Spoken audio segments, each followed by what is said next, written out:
Welcome everyone. तो आज हम इस वीडियो में सीखेंगे Kotlin. That is this is your introduction to Kotlin. Why? क्योंकि हमें एप्लीकेशन डेवलपमेंट में मूव करना है। अगर एप्लीकेशन डेवलपमेंट की बात करें तो अभी जो हम सीखने वाले हैं that is Android application development. आपके लिए और भी ऑप्शंस है। क्रॉस प्लेटफॉर्म के लिए best Flutter and then you can also jump to iOS application development, but यहाँ पे हम कंसंट्रेट कर रहे हैं एंड्रॉइड एप्लीकेशन डेवलपमेंट के लिए। अब एंड्रॉइड एप्लीकेशन डेवलपमेंट में भी हमारे पास दो ऑप्शंस हैं, that is two types of coding languages, Java and Kotlin. अभी रिसेंट में जो कंपनीज डिमांड कर रही हैं that is Kotlin. No doubt Java एक अपने आप में अल्टीमेट लैंग्वेज है, मैंने भी जावा से शुरुआत करी थी, लेकिन बिकॉज कॉटलिन अब एक नया लैंग्वेज आया तो ऑब्वियसली बात है कि कोड्स हमारे शॉर्ट होने वाले हैं एंड ऑल्सो कहीं ना कहीं आपको कॉटलिन में ज्यादा बेनिफिट्स देखने को मिलेंगे। दैट इज लाइब्रेरीज प्लगइन्स आपकी बहुत सारी इतनी अच्छी हैं, इतनी बेहतर हैं कि नो डाउट कॉटलिन में भी आपको उतना ही काम करने में मजा आएगा जितना आपको जावा में आता था, राइट? लेकिन हाँ, प्रॉब्लम यह है कि किसी भी नए लैंग्वेज को सीखने के लिए थोड़ा सा बेसिक होना जरूरी है, बेसिक समझना जरूरी है। सबसे पहले एप्लीकेशन डेवलपमेंट पे जंप करने से पहले हम थोड़ा सा कॉटलिन का बेसिक रिवाइज कर लेते हैं। अब अगर मैं कॉटलिन की बात करूं तो कॉटलिन को क्या क्या पढ़ा जाए, तो शुरुआत करने के लिए जरूरी नहीं है कि जिस तरीके से जावा हमने पढ़ा था तो पूरा का पूरा 6 महीने लगा दें, ऐसा नहीं होता है। हम अभी से बेसिक सीखेंगे और बेसिक जो हमारा शुरुआत करने के लिए जो जरूरी है, अगर आपने ऑलरेडी जावा पढ़ी हुई है तो आपके लिए बहुत आसान होगा। नहीं भी पढ़ा हुआ है कोई बात नहीं, जो हम आपको सिखाएं उतना सीख लीजिए। अब क्या है कि सारी चीजें आप एक ही बार में नहीं सीख पाओगे, क्योंकि हमें ज्यादा टाइम फोकस देना है एप्लीकेशन डेवलपमेंट में, ना कि कॉटलिन सीखने में, राइट? हम यहाँ पे कॉटलिन से शुरुआत करते हैं और कॉटलिन का कुछ बेसिक्स पढ़ेंगे और बेसिक्स में क्या क्या कवर हम करने वाले हैं दैट इज सिंपल। जैसे आप कोई भी लैंग्वेज पढ़ते हो तो वेरिएबल कैसे डिक्लेयर करते हैं, फंक्शन कैसे बनाते हैं, क्लासेस कैसे बनाते हैं, राइट? बेसिक हमारे लिए जो शुरुआत करने के लिए एप्लीकेशन डेवलपमेंट में इंपॉर्टेंट है वो है ऑब्जेक्ट ओरिएंटेड प्रोग्रामिंग कॉन्सेप्ट्स तक पहुंचना, समझना, राइट? उतना काफी रहेगा हमारा प्रोग्रामिंग को समझने के लिए। अब जितना आपने जावा में पढ़ा था उतना ही आपको कॉटलिन में भी पढ़ने को देखने को मिलेगा, राइट? द ओनली डिफरेंस जो कॉटलिन में आपको मिलेगा देखने को जावा से वो है सिंटैक्सिस का डिफरेंस, राइट? तो जैसे अभी तो मैं फिलहाल यहाँ पे आपको कोई नया प्रोजेक्ट बना के नहीं दिखा रहा हूँ। आई थिंक कि आप लोग को इतना आइडिया होगा, नहीं होता है कि किस तरीके से आप सॉफ्टवेयर को डाउनलोड करिएगा, किस तरीके से आप नया प्रोजेक्ट, जैसे यहाँ पे फाइल पे जाते हैं, न्यू को ऑप्शन पे क्लिक करते हैं, न्यू प्रोजेक्ट करते हैं तो आपको न्यू प्रोजेक्ट खुल के चला आता है, राइट? आप एक नया प्रोजेक्ट क्रिएट करिए। अब क्वेश्चन ये आता है कि सर हम प्रैक्टिस कहाँ पे करें? तो प्रैक्टिस करने के लिए भी हमारे पास, जैसे जावा के लिए नंबर ऑफ आपके पास सॉफ्टवेयर अवेलेबल है, उसी तरीके से हमारे पास कॉटलिन के लिए भी अवेलेबल है। लेकिन जब हमें काम कॉटलिन में दैट इज एप्लीकेशन डेवलपमेंट का ही करना है तो फिर हम कोई और सॉफ्टवेयर क्यों डाउनलोड करें जब हम एक सॉफ्टवेयर से काम चला सकते हैं, राइट? तो हम यहाँ पे बेसिक्स कुछ सीखेंगे। आज के इस लेक्चर में जो हम सीखेंगे दैट विल बी जस्ट कि कैसे आप वेरिएबल डिक्लेयर करते हो, और देखते हैं कि और क्या सीख पाएंगे, राइट? सबसे पहली बात कि हम इसे सीखे कैसे, तो सबसे पहला चीज, जैसे आपका एक नया प्रोजेक्ट क्रिएट हुआ, अच्छा मैं सारी चीजें आपको एक ही प्रोजेक्ट में बना के दिखा दूंगा, एक ही फाइल में बना के दिखा रहा हूँ, राइट? आपका काम है कि आप नए नए फाइल्स बनाते रहिए। उससे बेटर क्या होगा कि आपके पास कलेक्शन रहेगा। मुझे जरूरत नहीं है क्योंकि मैंने ऑलरेडी चीजें सीखी हुई हैं, मुझे चीजें याद है, राइट? तो हमने यहाँ पे क्या किया कि जितनी भी हमारे पास कोडिंग्स हैं उन सबको हमने डिलीट कर दिया और एक फ्रेश ढंग से यहाँ पे कोड लिखेंगे। चला के कहाँ देखेंगे, कैसे क्या क्या करेंगे, वो धीरे धीरे हम सीखते चलते हैं, देखते हैं कि क्या क्या हमें यहाँ पे सीखने को मिलेगा, right? First of all let's relate it with your C programming और जावा प्रोग्रामिंग। तो जैसे सी में आप किस तरीके से लिखते थे, int main bracket open close, right? और जावा में लिखते थे public static void main string arcs and bracket open close, right? इस तरीके से हम फंक्शन बनाते हैं। अब कॉटलिन में भी हम कुछ इस तरीके से बना सकते हैं, लेकिन देयर इज अ प्रॉब्लम है। अच्छा, let's begin with it। अगर मैं यहाँ लिखता हूँ int main और you can see here कि there is something wrong, यहाँ पे हमें कुछ गड़बड़ी दे रहा है। जिस तरीके से C में लिखते थे वो हमारे पास यहाँ पे पॉसिबिलिटी नहीं है, राइट? एंड देन हमारे पास है public static void main, right? This is also not possible. So how to write it? देखो जो भी लिख रहे हो आप, जो भी आपने प्रीवियस चीजें पढ़ी हो उस तरीके से हम यहाँ पे नहीं लिख पाएंगे, वो हमें गलत ऑप्शंस दे रहा है, right. So how to write it? So Kotlin में जो लिखने का तरीका है वो देखो, मेन तो फंक्शन रहेगा ही, क्योंकि किसी भी आप अपना अपना पंखा भी चलाते हो तो सबसे पहले एमसीबी ऑन करना पड़ता है। मतलब जैसे जब तक मेन बोर्ड से आपका इलेक्ट्रिक करंट नहीं आएगा तब तक कहीं ना कहीं आप फैन ऑन नहीं कर पाओगे, एसी ऑन नहीं कर पाओगे, राइट। सो हमने यहाँ पे लिखा फन, दैट इज जो आपने इंट लिखते थे उसको हमने रिप्लेस कर दिया फन से। What is that? जैसे इंट मेन, वॉइड मेन, जो बेसिकली हमारा रिटर्न टाइप होता था, हम यहाँ पे रिटर्न टाइप ना लिख के हम यहाँ पे लिख सकते हैं fun main bracket open close curly bracket open close, and this is how we can write a function.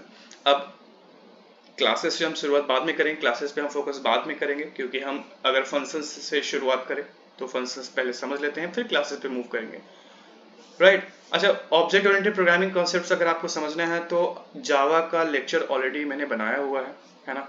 Previous आप वीडियोस अगर आप देखिएगा तो वहाँ पे आपको जावा के लेक्चर्स मिल जाएंगे।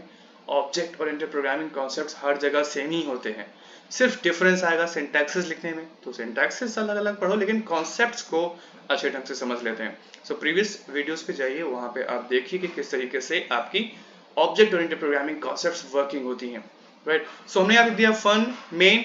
अब यहाँ से शुरू करते हैं, जैसे हम कुछ प्रिंट करके देखते हैं, जैसे आपका वेस्ट मोस्ट फेमस होता है हेलो वर्ल्ड, राइट। सो हमने यहाँ पे लिखा println and being Salman Khan fans, तो हमने यहाँ पे लिखा स्वागत नहीं करोगे आप हमारा, right. So basically this is your right, this is your hello world program. Now the question is कि how to run this.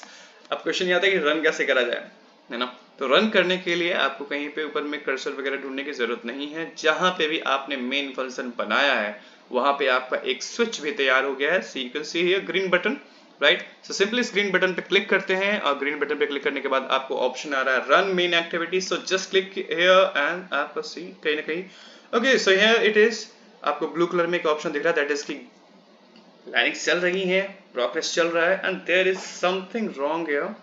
So it is saying update this project to use a newer compiled version for at least 33. Okay, ये हो सकता है कि आप में issue ना आए, लेकिन अगर मुझे इश्यू आया है तो हो सकता है कि फ्यूचर में कहीं ना कहीं हमें प्रॉब्लम क्रिएट हो सकता है।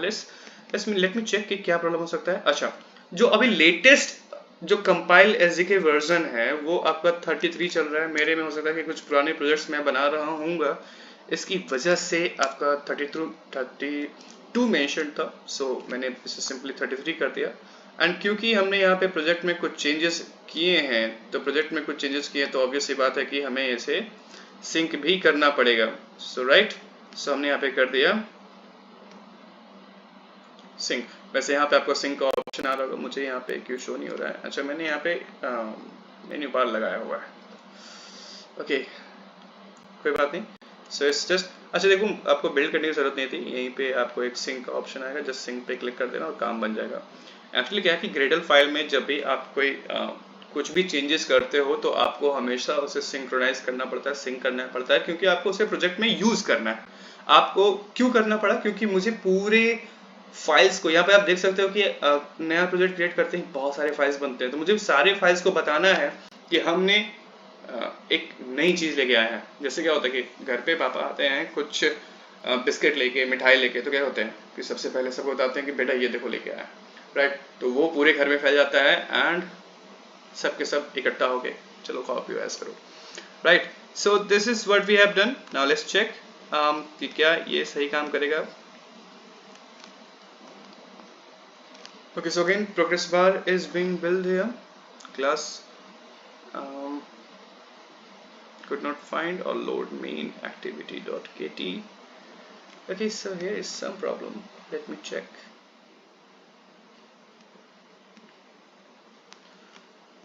Okay, so I have already synced it, क्योंकि यहाँ पे sync नहीं हुआ था, right? So that could be a problem, but you can see here कि एक बार जब sync हो गया हमारी फाइल, एक्चुअली मैंने बिल्ड पे जाके किया था, उससे काम नहीं चलेगा, हमें यहाँ पे सिंक करना ही पड़ेगा। एक्चुअली वहाँ पे कुछ और शो कर रहा है, रिकॉर्डर शो कर रहा है, इसकी वजह से मुझे शायद प्रॉब्लम आ रहा होगा देखने में, है ना। सो कोई बड़ी बात नहीं उस पर। So you can see here कि आपका यहाँ पे जो भी हमने यहाँ पे प्रिंट किया था हेलो वर्ल्ड, जो भी आप प्रिंट करते हो कोई भी प्रोग्रामिंग सीखते हो तो सिंपली यहाँ से हमने कॉटलिन स्टार्ट कर दिया। यू कैन सी कि कितना सिंपल है ना। जावा में हम क्लासेस, ऑब्वियसली बात है कि ऐसा नहीं है कि क्लासेस वगैरह आपको यहाँ नहीं बनानी पड़ेगी। ऑब्जेक्ट ओरिएंटेड प्रोग्रामिंग कॉन्सेप्ट्स के बिना अब के टाइम में कोई भी प्रोग्रामिंग सक्सेसफुल नहीं है, राइट। चाहे आप PHP ही पढ़ लो, मतलब वेब डेवलपमेंट में भी जाओगे तो आपको वहां पे भी ऑब्जेक्ट ओरिएंटेड प्रोग्रामिंग कॉन्सेप्ट्स मिलेगा ही मिलेगा।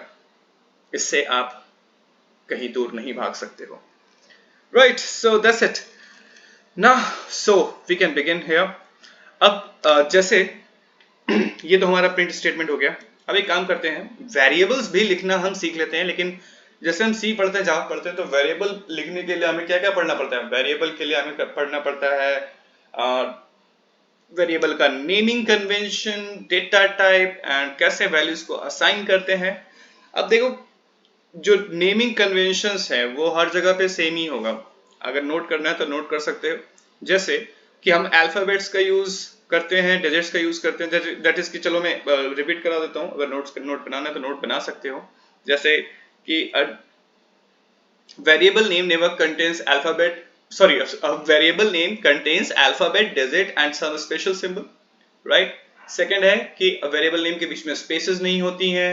थर्ड है कि आपका डिजिट से आपका कोई भी वेरिएबल स्टार्ट नहीं होता है। रेस्ट्रिक्टेड कीवर्ड्स को हम as a variable name use नहीं करते हैं, राइट। एक कोई और था, है ना, कि हाँ, जैसे कि सी में हमने पढ़ा है कि डॉलर सिंबल और अंडरस्कोर जो है उसका हम यूज कर सकते हैं, राइट। लेकिन स्पेशल सिंबल्स का हम यूज नहीं करते हैं। ये एक कांस्टेंट था हमारे। लेकिन एक प्रॉब्लम ये है कि जैसे अगर आप PHP पढ़िएगा तो PHP में dollar symbol is specified for some other purpose, मतलब कि किसी भी वेरिएबल को अगर आपको डिक्लेयर करना है तो डॉलर सिंबल का यूज करना पड़ता है। तो वो वेरिएबल नेम में नहीं आया, वो एक अलग कांस्टेंट है, राइट। सो कहने का मतलब ये है कि कोई भी सुनी सुनाई बातों पे ध्यान नहीं देते। प्रैक्टिकल करो, प्रैक्टिकल करोगे गलत होगा उसको सही करेंगे, उससे क्या बेनिफिट होगा कि आपको सीखने को मिलेगा, राइट। तो किताबों में लिखी हुई चीजों को पढ़ो, अच्छी बात है, नेट पे लिखी हुई चीजों को पढ़ो, अच्छी बात है, लेकिन जब तक प्रैक्टिकल ना करो, मतलब खुद एक्सपेरिमेंट जब तक नहीं करते तब तक हम उसे हाईली प्रूफ नहीं करते, right. So that was my naming convention. वो आपको जो सी जावा में पढ़े थे एकदम सेम है ना। तो यहाँ पे भी हम लिख के देखते हैं कि क्या ये पॉसिबल है। हमने यहाँ पे लिखा है int a is equal to 5, right. इस तरीके से हम अपना वेरिएबल डिक्लेयर कर देते हैं। अच्छा, एक और चीज हमने यहाँ पे देखा कि जिस तरीके से सी या जावा में हम सेमी कोलन का यूज करते थे, तो यहाँ पे सेमी कोलन का भी यूज करने के लिए कोई जरूरत नहीं है, राइट। तो ये तो बहुत अच्छी बात है, क्योंकि जनरली क्या होता था कि जब सी में या जावा में हम प्रोग्रामिंग करते थे तो वहां पे सेमी कोलन मिस हुआ, पूरा का प्रोग्राम में एरर आना चालू हो जाता था, राइट। तो यहाँ पे सेमी कोलन का भी हमारे पास झंझट नहीं है। हमारा जो कंपाइलर है ऑटोमेटिकली वो समझ गया कि हाँ भाई आप नेक्स्ट लाइन पे हो, isn't it, right? So now int a is equal to 5 है। So you can see here कि इस तरीके से, जिस तरीके से हम C या जावा में int कोई भी वेरिएबल डिक्लेयर कर देते थे, यहाँ पे हम नहीं कर पा रहे। int, float, कुछ भी। लेट्स चेक float, क्या float पॉसिबल है? नहीं, फ्लोट भी आप चलो 4.5 लिख देता हूँ, f लिख देता हूँ, नहीं, है ना। तो कहने का मतलब ये है कि यहाँ पे आपका जो वेरिएबल के लिए जो हम डेटा टाइप पढ़ते थे, ये आपके लिए एक और काम आसान हो गया, क्योंकि एक आपका कॉन्सेप्ट कम हो गया। लेकिन इसीलिए कहते हैं कि अगर कोई भी एडवांस लैंग्वेज पढ़ना है तो सी पढ़ लो, क्योंकि कुछ कॉन्सेप्ट्स हटाओगे, लेकिन बिना इनके इंट फ्लोट जो डेटा टाइप है उनको फ्यूचर में आपको प्रॉब्लम होगी उन चीजों को समझने में, है ना।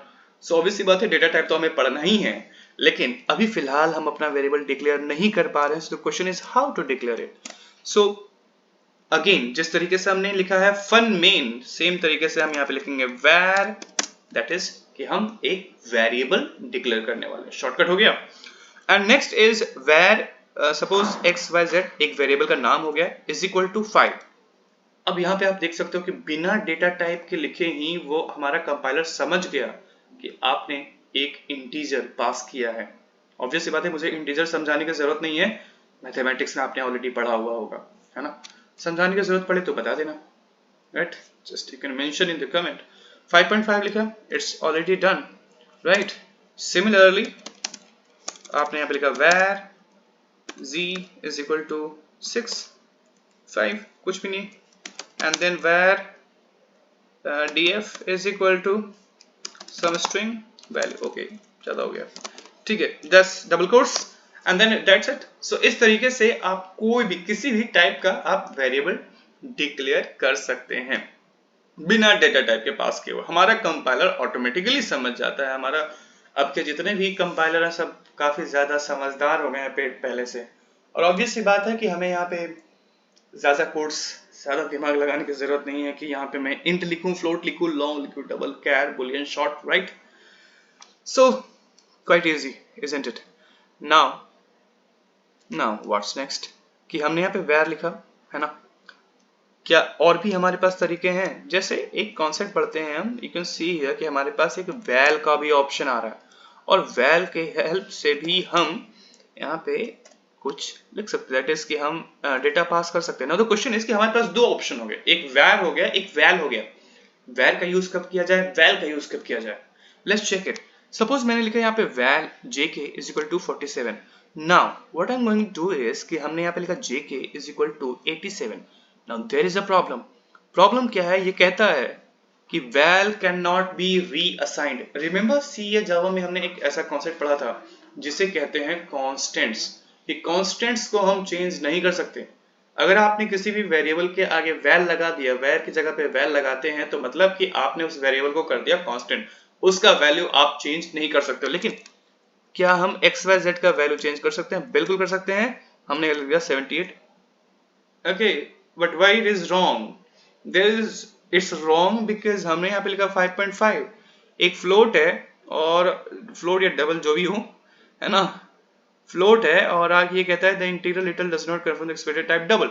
Okay, so it is not going for double. I mean की ऑब्वियस सी बात है कि हमें इसे भी पॉइंट्स में लेना पड़ेगा, and that's it. Okay, so this is how you can just assign it, right. So this is how you can declare your variables. Now next comes the question कि क्या डेटा टाइप की हमें यहाँ पे okay sorry, well रहने देता हूँ, note कर सकते हो कि हाँ val can be assigned and what could be the problem. अच्छा, सबसे बड़ी बात ये है कि देखो, जब कभी भी आपको एरर आए तो ऐसा नहीं है कि एरर आया अब सिस्टम बंद करें या फिर आगे प्रोसीड करते. नहीं, जब कभी भी कोई भी एरर आए तो समझिए कि आपके लिए एक नोट्स तैयार हो चुका है. Because generally multiple choice questions में यही सारी चीजें पूछता है कि क्या ये रन होगा, कंपाइल करेगा, रन करेगा, क्या एरर देगा, राइट. सो यहाँ पे क्या एरर आ रहा है, कहता है val can not be reassigned. Star mark करिए, कॉपी उठाइए, कॉपी पेन उठाइए और just note it down. Okay, so this is it. Now what's next? I'm just commenting this part. You can just note it down. Okay, now अब बात करते हैं data type की. तो जैसे हमने सी में जावा में पढ़ते हैं int, float, long, double, char, boolean, short, क्या ये यहाँ पे भी एप्लीकेबल हो सकता है? तो ऑब्वियस सी बात है कि कंपाइलर बैकएंड में तो आपका डेटा टाइप को प्रोसेस कर रहा है ना, क्योंकि जैसे हमने यहाँ पे देखा कि एक डबल वैल्यू को हम इंटीजर में स्टोर नहीं करा सकते, इंटीजर की तरह स्टोर नहीं करा सकते, राइट. सो ऑब्वियस सी बात है कि बैकएंड में तो डेटा टाइप वर्क कर रहा है, मतलब डेटा टाइप का कॉन्सेप्ट्स हमें आना तो चाहिए, है ना. लेट्स ट्राई दिस कि क्या किया जाए. सपोज करो कि हमने यहाँ लिख दिया where x is equal to something like this. String में लिख देते हैं something like this, ठीक है. Okay, and where x is equal to, अब ये x क्या है, एक स्ट्रिंग है. अब मैं चाहता हूं कि x जो वेरिएबल है वो एक इंटीजर डेटा टाइप का हो, तो कैसे लिखा जाए? तो इसको लिखने का तरीका क्या है कि हम डेटा टाइप कैसे पास करेंगे. तो हमने लिखा वेरिएबल कोलन, और अब डेटा टाइप मतलब int नहीं है, तो ऑब्वियस सी बात है कि कैसे यूज किया जाए. तो यहाँ पे लिखा int. क्या इंट आ रहा है? इंट का हिंट नहीं आ रहा है. अगर आप आई कैपिटल में लिखते हो तो इंट आ गया, मतलब कि int is a class here. Okay, not a variable. So int लिख दिया हमने. Now you can see the problem here कि देखो x जो है वो इंटीजर डेटा टाइप का हो गया, तो अब ये क्या कह रहा है कि टाइप मिसमैच, रिक्वायर्ड इंटीजर चाहिए और आप एक स्ट्रिंग वैल्यू स्टोर करा रहे हो इंटीजर में. This is not possible, right. So हमने यहाँ पे क्या किया, हमने यहाँ लिख दिया 5, and you can see it's working fine. Similarly जितने भी आपके पास डेटा टाइप हैं उन सबको यहाँ पे लिखते चलो एंड जस्ट स्टोर कर जस्ट चेक करते चलिए। सपोज हमने लिख दिया string, string is equal to this and that's it. So इस तरीके से जितना भी डेटा टाइप है आपने सी में पढ़ा है, जावा पढ़ा है। अब ये आपके लिए टास्क रहा कि जितना भी आपने डेटा टाइप पढ़ा है, float, long, double, char, boolean, short, जितना भी होता है डेटा टाइप है, उन सबको यहाँ पे प्रैक्टिस करके देखिए एंड देखिए कि कौन सा पॉसिबिलिटी कौन सी चीज वर्क कर रही है नहीं। तो ये रहा आपके लिए पहला टास्क। दूसरा टास्क रहा कि आप वेरिएबल नेमिंग कन्वेंशन को भी यहाँ से समझिए कि वेरिएबल नेमिंग कन्वेंशन जो भी हमारे पास ऑप्शंस हैं वो किस तरीके से वैलिड है या नहीं है। तो जैसे वेरिएबल नेमिंग कन्वेंशन पढ़ते हैं तो वहां पे हमने अपना वैलिडेशन चेक करते हैं। तो सपोज हमने यहाँ लिखा where x y z is equal to x y equal to 7। तो हमारे पास अगेन आपके पास हो गया कि कौन कौन से हमारे पास किस किस टाइप से वेरिएबल नेम्स हम लिख सकते हैं। तो जैसे स्पेसेस वगैरह अलाउड नहीं थे, है ना। So I am just giving you some of the questions, just you can note it down and just tell me, practical करके देखो। पहले खुद से अपने पास कॉपी पेन निकालो and just note it down. ये सारे वेरिएबल नेम नोट डाउन कर लीजिए। बगल में लिखिए कौन सा वेरिएबल नेम वैलिड है, कौन सा इनवैलिड है, right. So that will be very good thing. So देखिए I am just writing here, बाहर लिख रहा हूं मैं कहीं पे। हमने लिखा है VG is this a valid variable naming convention 1। so next is ty space fg, this is second, ठीक है। don't worry about this, I'm just writing it, is this a valid variable name। next is